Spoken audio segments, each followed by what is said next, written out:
What's up, guys? This is Coach Gaglione here, and this is a Barbell Brynn update. So wanted to give you guys a little bit of a recap of how Brynn's been doing since USAPL Nationals. So we are going to be doing our first USAPL Delaware State meet together. So Brynn and Katie are going to be competing on the same platform for the first time in powerlifting. They have shared the platform for strict curl at 100% Worlds this year, but Brynn's been taking more of a liking to just focusing on powerlifting for the time being, and maybe she will come back to strict curl at some point. But for right now, she's been focusing on her squats, her benches, and her sumo deadlift. And today, at the time of this recording, we're recapping the Dia de los Deadlifts local gym, Pure Fitness in Millsboro. And we decided to kind of jump in. Like I said, if you've been kind of following me since the beginning or for the last several years, we've been kind of running meets in Delaware for the past 3 years. And, since being married last year and since, kind of settling down here, been making a point to try to network with more of the communities, the local gyms, local businesses.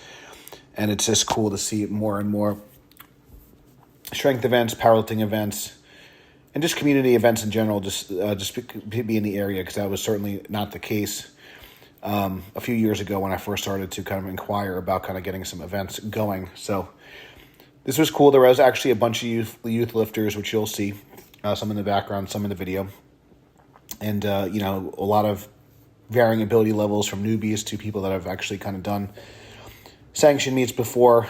This was kind of a good example where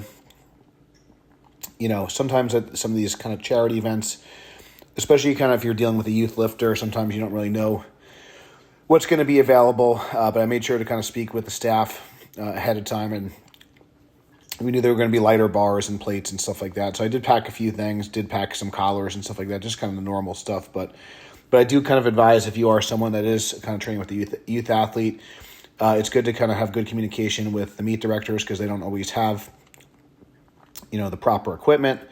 And it's good, you never know how the warm-up area is going to be. It's not always going to be kind of catering toward, someone other than like an open lifter. But anyways, this was a really fun event.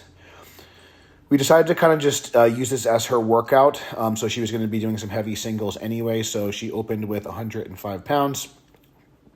And here's Maeve, which is Shayna, the meet director's daughter, which was great. So it was cool that she got a chance to lift with some people her age, and that was a lot of fun, and they were kind of around the similar strength level. So I believe they both opened at 105 pounds, and then they both went up to 115, and then Brynn, took a third attempt.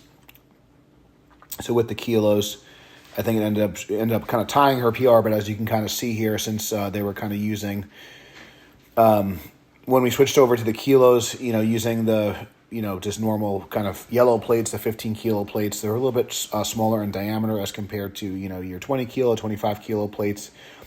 So she was pulling at a bit of a deficit, but she didn't let that phase her, so I thought that was great.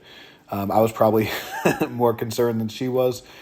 So it's just kind of, again, good. So when we go to the USAPL state meet, that won't be kind of a factor. So she did kind of tie her platform PR, which also is an all-time PR. But she did this from a deficit and in a cow costume. So I would say those were, so she did great. I thought it moved pretty darn good. Again, so it's good. She will be on target to kind of hit some state records and have a great performance with her mom. So thank you guys for watching. Until next time, stay strong, and we'll see you soon.